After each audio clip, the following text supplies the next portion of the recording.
மாடிப்படி ஏறுறப்ப மூட்டு வலியா இருக்கா, அதுவும் முன்பக்கமா இருக்கா, வாங்க பாத்துருவோம். ஏறுறப்ப நம்ம ஹிப்ல இருந்து பாடியோட வெயிட் கிரவுண்டுக்கு போகணும், கிரவுண்ட்ல இருந்து ரிவர்ஸ் ஆகணும். அது போறப்போ ஹிப்லயோ ஃபுட்லயோ நீலயோ வீக்னஸ் இருந்தது அப்படின்னா இந்த இடத்துல எக்ஸசிவான லோடு போகுங்க. அதாவது நம்ம பாடி வெயிட்டை விட அதிகமான 4 மடங்கு ப்ரெஷர் போறதுனால தான் நீ பெயினே வருது. அதுக்கு இந்த எக்ஸசைஸை பண்ணுங்க, பெயின் ஃப்ரீயா இருங்க. 1, ஐ சிட்டிங்ல உட்காந்துட்டு நேரா நிமிந்து உட்காந்துட்டு காலை நல்லா டைட் பண்ணி நீட்டி விடுங்க. அதையே அப்படியே தூக்கி ஹோல்டு பண்ணுங்க 10 கவுண்ட்ஸ். பொறுமையா ரிலாக்ஸ்டா விடுங்க, வலி இருக்கக்கூடாது. 2, நேரா படுத்துக்கோங்க, ஒரு காலை மடக்கி வச்சுக்கோங்க, ஆப்போசிட் லெக்க முட்டி மடக்காம தூக்கி பொறுமையா விடுங்க. இது ஈஸி ஆனதுக்கு அப்புறம் 2 காலையும் நேரா வச்சுட்டு லிஃப்ட் பண்ணி விடுங்க. 3, காலை ஒரு ஸ்டெப் முன்னாடி வச்சுட்டு நீங்க நல்லா மடக்கி கொஞ்ச நேரம் ஹோல்டு பண்ணிட்டு நிமிர்ந்து நின்றுட்டு பொறுமையா புஷ் பண்ணி வாங்க.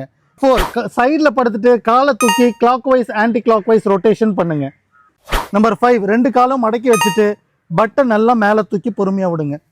அதுக்கப்புறமா அளவு கம்மியா இருக்கிற மாதிரியான படிக்கட்டுல ஏறி இறங்கி பழகிக்கோங்க.